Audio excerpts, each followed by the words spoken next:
আপনি যদি বিশ্বাস করেন যে জামাত সংস্কার চায়, আপনার মতো বলদ পলিটিক্যাল গাধা বাংলাদেশে খুব কম আছে। তারা যে চায় দুইটা জিনিস, একটা হইলো যে কোনো রকমে একটা সিট হলেও যদি বেশি পাওয়া যায়, যে কোনো রকমের চালাকি চতুরতা করে, এই জন্য যদি বাংলাদেশ ধ্বংস হয়ে যায় তাদের কিচ্ছু আসে যায় না।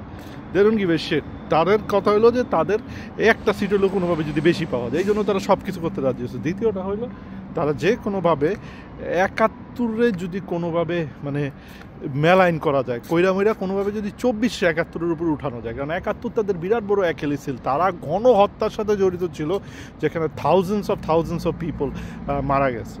এইটা কোনোভাবে রিকভার করা সম্ভব না। সো তারা সবসময় চাবে ২৪ দিয়ে ৭১-কে রিপ্লেস করা বা ২৪-৭১ থেকে বড় করে দেখানো।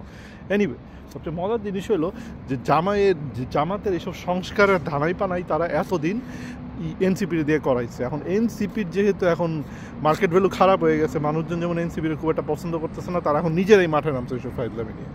আরও মজার জিনিস হলো যে ছোট বাচ্চা থাকে না, যে একটা জিনিস চাইছে আপনি দেন নাই, কানতে কানতে মাটিতে শুয়ে পড়ছে, শুয়ে এমন কান্না শুরু করছে, যেই জিনিস চাইছেন সেটা দেওয়ার পরও সে কান্না থামাইতে পারতেছে না।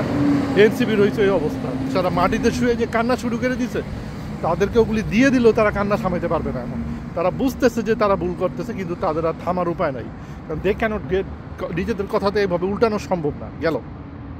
আর জামাতের ভোট ছিল ৭%, ৬%, ধরলাম 8%। এটা বাইরা কত হবে? বাইরা ১৬ হবে, ১৭ হবে, ১৮ হবে, বললাম ডবল।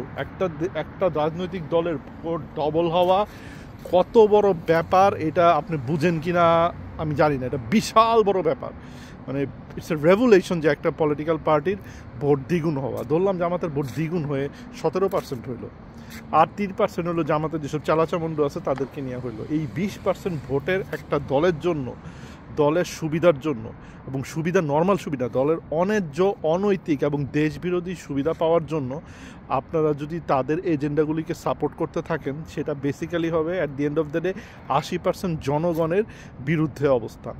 এবং এই জিনিসটা মাথায় রাখবেন, সংবিধান একটা পলিটিক্যাল পার্টি না। সংবিধানে যদি কোনো ভুল করা হয়, সেই ভুলের খেসারত একটা জাতিকে লম্বা সময় ধরে দিয়ে যেতে হয়, সেটা আমরা অলরেডি টের পাইতেছি। আর সংবিধানে এরকম কোনো কিছু অ্যাড করা যেটার জন্য বাংলাদেশ এখন রেডি না, সেটা আরও বড় বিপদ ডেকে নিয়ে আসবে সামনে।